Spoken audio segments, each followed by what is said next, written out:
नमस्कार, जय हिंद। मैं हूँ केशव पंडित और आप देख रहे हैं देश का तेजी से बढ़ता एटीवी न्यूज़ चैनल। इस वक्त आप देख रहे हैं हमारा खास प्रोग्राम लाइव डिबेट। ये तस्वीर आपको दिखाते हैं सबसे पहले प्रोग्राम शुरू करने से पहले। ये तस्वीर है जब बसपा की सरकार थी, मायावती की सरकार थी, उस समय जो है ये बिल्डिंग पास हुई थी और ये आईटीआई कॉलेज है अमरोहा का। उसके बाद सपा की सरकार आई, उसके बाद भाजपा की सरकार आई और फिर भाजपा की सरकार है वर्तमान में। लेकिन इसकी हालत जस से तस बनी हुई, करोड़ों रुपए लग चुका है। हमारे साथ में चर्चा के लिए मौजूद हैं शाहिद अहमद जी। वो बताएंगे इस बिल्डिंग के बारे में पूरा, इसका रहस्य क्या है, आखिर क्या वजह है कि क्यों इसका काम रोक दिया गया, अभी तक नेताओं की इस पर नजर क्यों नहीं पड़ी और ये खंडहर होती जा रही है। करोड़ों रुपए जो लगा है सरकार का, वो जो है मिट्टी होता जा रहा है। बहुत बहुत स्वागत है शाहिद जी आपका। क्या जी वजह है नमस्कार। कि अभी तक ये कॉलेज जो है जहां खड़ा है वही खंडहर में तब्दील होता जा रहा है? जी। सर, ये जो आईटीआई कॉलेज है, ये अमरोहा जिले के तहसील हसनपुर क्षेत्र में एक बिजनौरा गांव पड़ता है। बिजनौरा गांव में ये आईटीआई कॉलेज बनाया गया। जी। बसपा की सरकार थी और बसपा की सरकार में इस कॉलेज का निर्माण किया गया। और इस कॉलेज के निर्माण करने के बाद में 1 करोड़ लगभग 40 लाख रुपए की किस्त पास हुई थी उस टाइम पर। लगभग कई करोड़ रुपए का ये प्रोजेक्ट है, ये आईटीआई कॉलेज बना था। लेकिन उसके जी। बाद अचानक ही सरकार बदल जाती है और सपा की आ जाती है। सपा की सरकार के बाद भी इस कॉलेज को ऐसा ही, जैसा है वैसा ही रहा और ये चालू होने से पहले ही खंडर बन चुका है। उसके बाद में जी। सरकार आती है बीजेपी की, जो आज भी मौजूदा दूसरी बार भी सरकार बीजेपी की ही है। हम्म। उसमें भी इस आईटीआई कॉलेज पर सरकार ने कोई ध्यान नहीं दिया। 2018 में मुख्यमंत्री आए थे और मुख्यमंत्री का इसमें जो है आवाज भी किया गया था। और जो ग्रामीण हैं, उन ग्रामीणों ने कहा भी था कि सर इस कॉलेज जी। को चालू करवा दीजिए। तो इसमें कुछ दिन इसमें लाइब्रेरी चली। लाइब्रेरी चलने के बाद में कुछ ही वक्त लाइब्रेरी चली थी, लेकिन उसके बाद में इस कॉलेज को ताला डाल दिया गया और उस टाइम से लेकर के अब तक ताला ही पड़ा हुआ है। जी। इसमें हमने जाकर जब देखा तो हमें अफसोस हुआ कि एक शिक्षा का मंदिर, करोड़ों रुपए की लागत से बना हुआ ये शिक्षा का मंदिर, और इस शिक्षा के मंदिर की हालत आज ये है कि गंदगी के अंबार लगे हुए हैं। और ऐसी गंदगी है कि वहां से गुजरने वाले लोग और वहां के पड़ोस में आसपास रहने वाले लोगों का कहना है कि ये कॉलेज की बिल्डिंग जो बनी हुई है, इससे गंदगी और पसर गई है। और ग्रामीणों का ये भी कहना है कि कई बार हमने शिकायत की, जी। कई बार हमने शिकायत की इस कॉलेज को लेकर के कि इस कॉलेज का निर्माण कराया जाए, इस कॉलेज को चालू कराया जाए। अगर ये शिक्षा का मंदिर अगर चालू किया गया होता तो आज उस क्षेत्र में, जो ग्रामीण क्षेत्र है, उस क्षेत्र में बच्चे इस आईटीआई कॉलेज में पढ़ रहे होते और शिक्षा प्राप्त कर रहे होते। लेकिन ये मेरा सवाल कॉलेज ये है कि देश की सरकारों ऐसी के बिल्डिंग बीच केवल एक में मात्र तो फंसते ऐसी रहे। होगी नहीं। ये पहली बिल्डिंग तो ये होगी नहीं और ना तो आखिरी बिल्डिंग है। मेरी आवाज आ रही है आपको? नहीं, ये वहां पे पहली ही ऐसी बिल्डिंग तमाम बनाई बिल्डिंगें गई हैं, है। क्या सरकार को ऐसी बिल्डिंगों पर जो करोड़ों रुपए बर्बाद कर दिए जाते हैं, सरकार बदल जाती है और उस प्रोजेक्ट पर जो है जी ध्यान नहीं जाता है? क्या ऐसा बिल नहीं जी आना चाहिए, क्या ऐसा कानून नहीं बनना चाहिए कि अगर पिछली सरकार ने कोई काम शुरू करवाया है तो सरकार भले बदले लेकिन कम से कम प्रोजेक्ट तो जस के तस रहे। या तो उसको जो है पूरा किया जाए और नहीं अगर पूरा किया जा रहा है तो वो जो पैसा लगा है उसकी भरपाई कौन करेगा?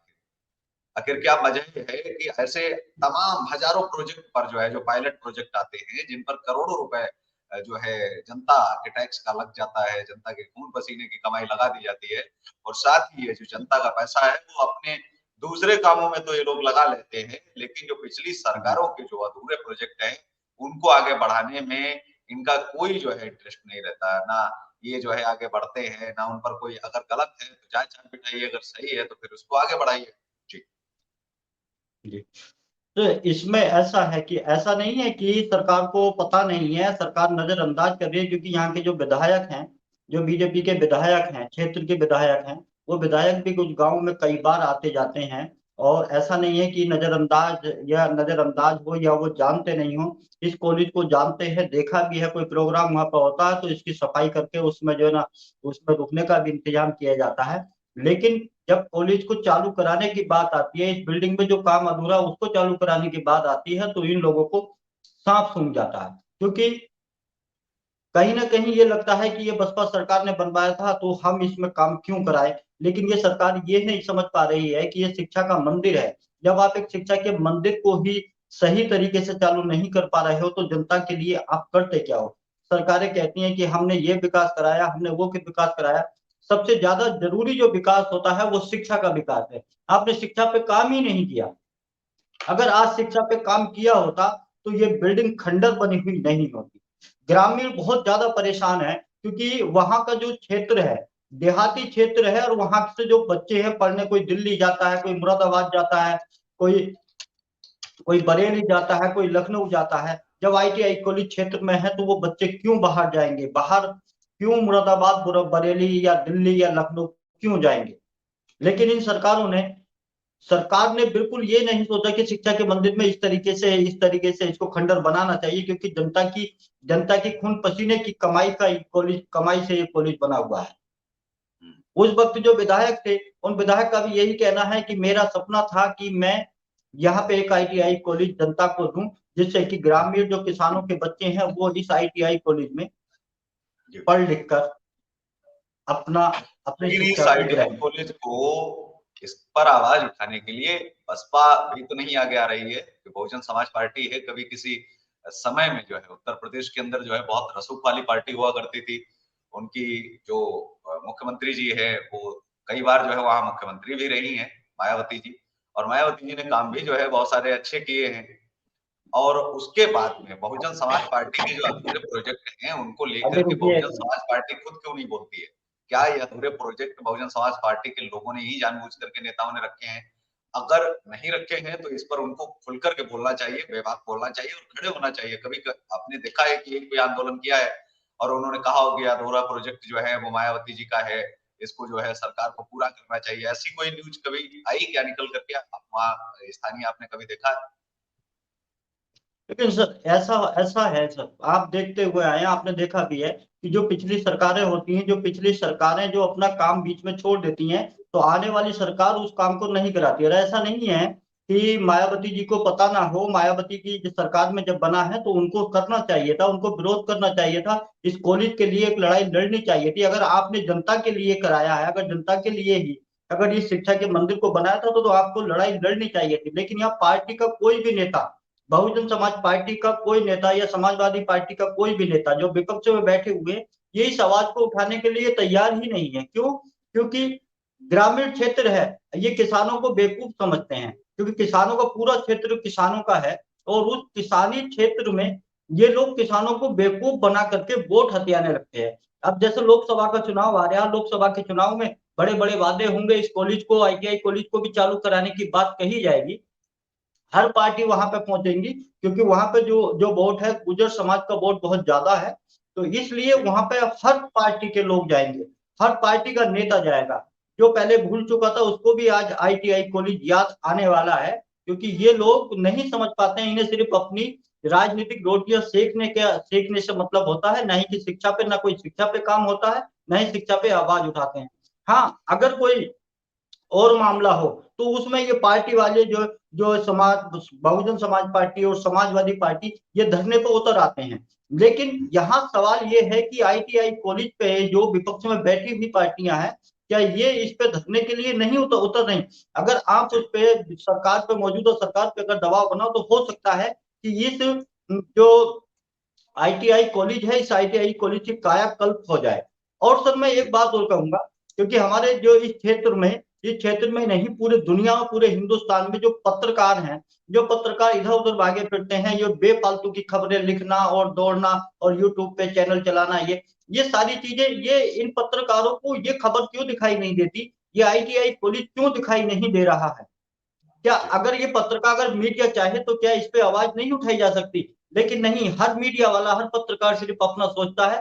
क्योंकि पत्रकार को जो चुनती है, जो जनता समझती है पत्रकार को कि जनता कि जो जो समस्या है वो सरकार तक पहुंचेंगी। लेकिन पत्रकारिता में भी ऐसा ही चल रहा है कि वो सिर्फ अपने मतलब की खबर छापना पसंद करते हैं, अपने मतलब का ही दिखाना पसंद करते हैं। लेकिन ये शिक्षा का मंदिर ITI जो कॉलेज है, इसको देखने पर अफसोस होता है कि करोड़ों रुपए की लागत से बना ये खड़ी हुई बिल्डिंग, ये तलाश रही है कि काश अगर में चालू होती तो इसमें जो है जो बच्चों की रौनक होती, बच्चे अपना जो शिक्षा में अपना प्रस्थान करते। जी बिल्कुल, आपकी बात सही है।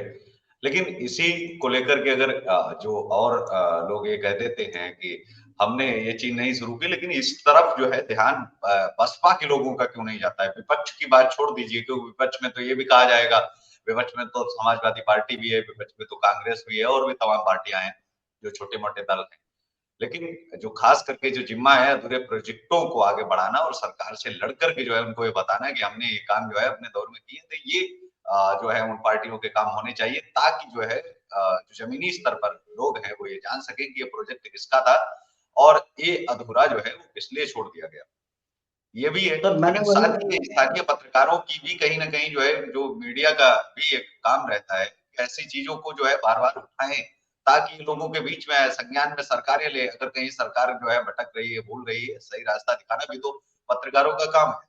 केवल उनकी चाटकारिता करना ही पत्रकारों का तो काम नहीं रह गया है, कि अगर उनके जो है पक्ष में खबर चलाना है या फिर उनके जो है बड़े-बड़े महिमा मंडन जो है वो गाने और उनका बखान करना, केवल ये पत्रकारों का काम नहीं है। स्थानीय पत्रकारों का काम होता है कि स्थानीय समस्याओं को जो है उठाना और उसके साथ ही सरकार को जागरूक भी करना, सरकार को चेताना, और सरकार कहीं किसी जगह भटक रही है तो उसको सही रास्ता सुझावित भी करना। ये भी सरकार को चेताने के लिए जो है वो स्थानीय पत्रकार बहुत कारगर होते हैं। लेकिन आपको लगता है कि वर्तमान दौर में जो पत्रकारिता जगत की जो छवि है वो धूमिल होती जा रही है, और किस प्रकार के पत्रकार जो है शामिल होते जा रहे हैं, जिनको क, ख, ग नहीं पता है, जिनको ABCD नहीं पत्रकारिता की पता है, और वो पत्रकारिता में घुस कर के तमाम जो है वो अपना जो गोबर ज्ञान है वो देते रहते हैं लोगों को।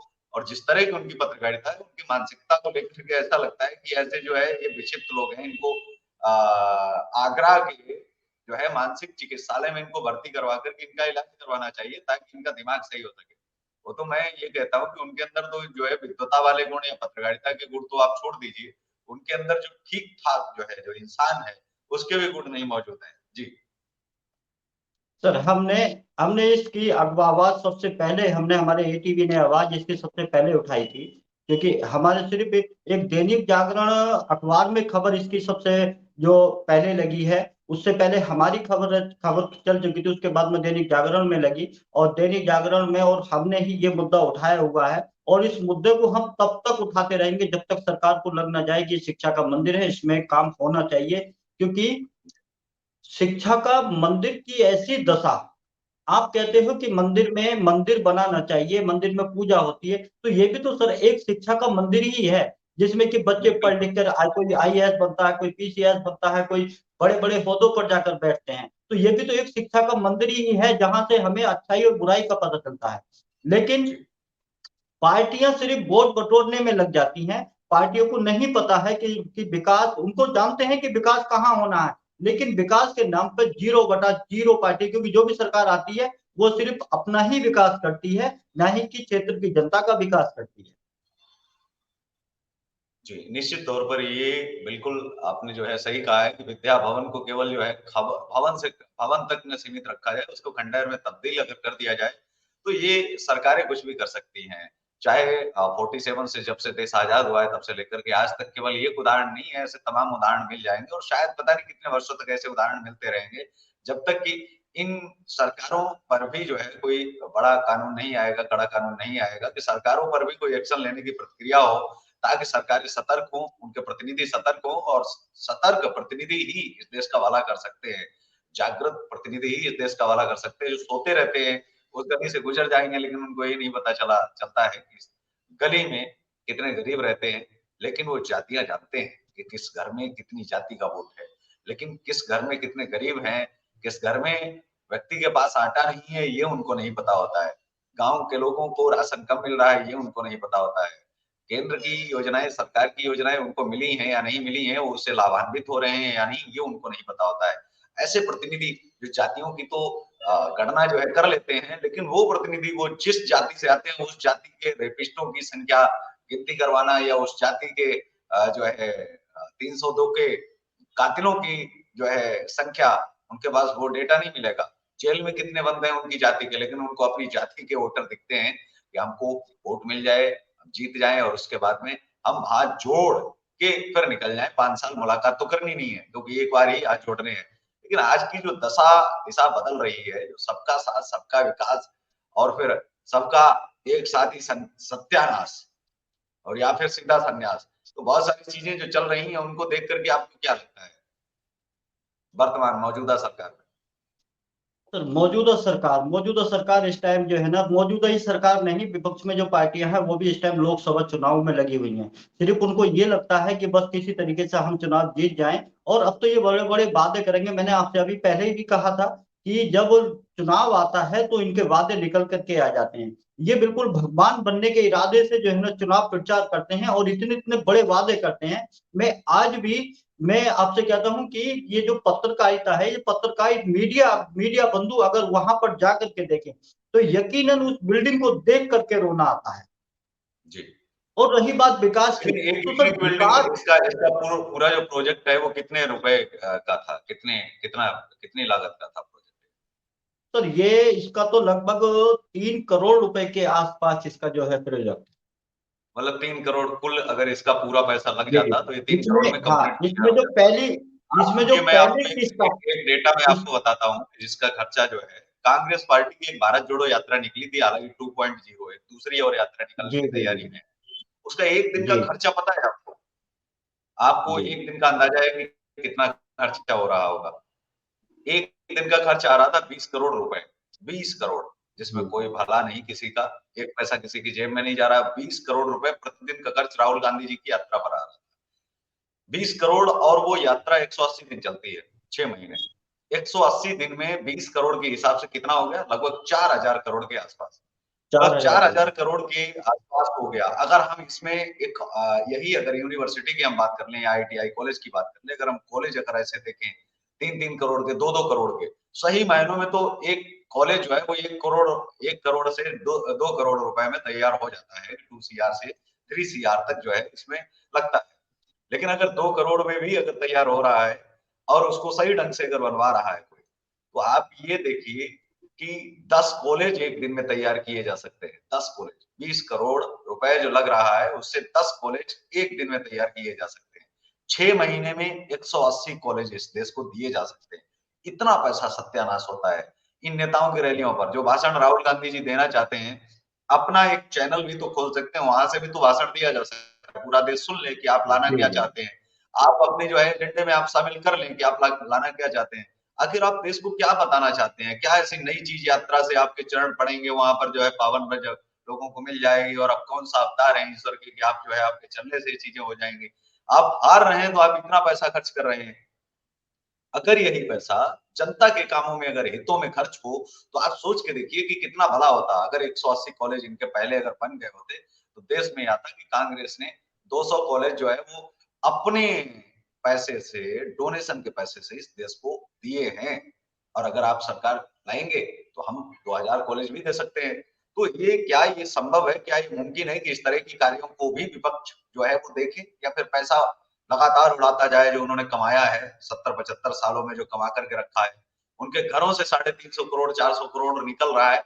इस पर भी आपकी क्या प्रतिक्रिया है? लगता है आपको कि वास्तव में पैसा छुपाया गया है और पैसा है अभी भी नेताओं के पास? क्योंकि 350 करोड़ रुपए निकलना, मशीनें खराब हो जाना, ये दर्शाता है। सर देखिए, पार्टियां ये जो अगर चाहें तो इस कॉलेज की कायाकल्प हो सकती है, क्योंकि ये बात आपकी सही है कि एक दिन का जो है भारत जोड़ो यात्रा का जो खर्च है वो 20 करोड़ रुपए लगभग था। लेकिन एक बात और ये निकल करके आती है कि इन लोगों को, सरकारों को, जो मौजूदा हैं, जो पूर्व में सरकार, ये जनता के वोट से जब अपनी सरकार बनाती हैं तो सरकार जनता के लिए काम आखिर ये करते क्यों हैं? क्योंकि इनका काम सिर्फ वोट लेकर के अपनी राजनीति चमकाना है। इन्हें समाज से या इन्हें शिक्षा से कोई मतलब नहीं है। ये सिर्फ अपने खर्चे के लिए, अगर इन पे पैसा नहीं होता तो ये चुनाव दर चुनाव क्यों लड़ते हैं? कहां से आता है वो पैसा चुनाव लड़ने के लिए? क्योंकि एक छोटे से चुनाव में भी कई सौ करोड़ रुपए का खर्च हो जाता है। जो कि ये जो बिल्डिंग बनी हुई है, इसमें विपक्ष चाहे तो इसमें कार्रवाई कर सकता है, विपक्ष आवाज उठा सकता है, लेकिन कोई भी क्षेत्रीय पार्टी, कोई भी विपक्ष इसमें आवाज उठाने के लिए तैयार नहीं है। रही बात इनके जो है ना पैसे की, तो 70-75 साल में जो इन्होंने कमाया है वो सिर्फ अपनी पॉपुलैरिटी के लिए और जो है अपना प्रचार करने के लिए ही, इसीलिए इन्होंने ये पैसा कमाया है, ना ही कि जनता के लिए। जनता के लिए तो सरकारों का पैसा है ही नहीं, क्योंकि जहां जनता की बात आती है तो वहां कहीं महंगाई मुद्दा, कहीं राम मंदिर, कहीं हिंदू, कहीं मुसलमान, ये सिर्फ ये सारे मुद्दे निकल के आ जाते हैं। विकास का कोई मुद्दा, विकास पर कोई बात करना ही नहीं चाहता।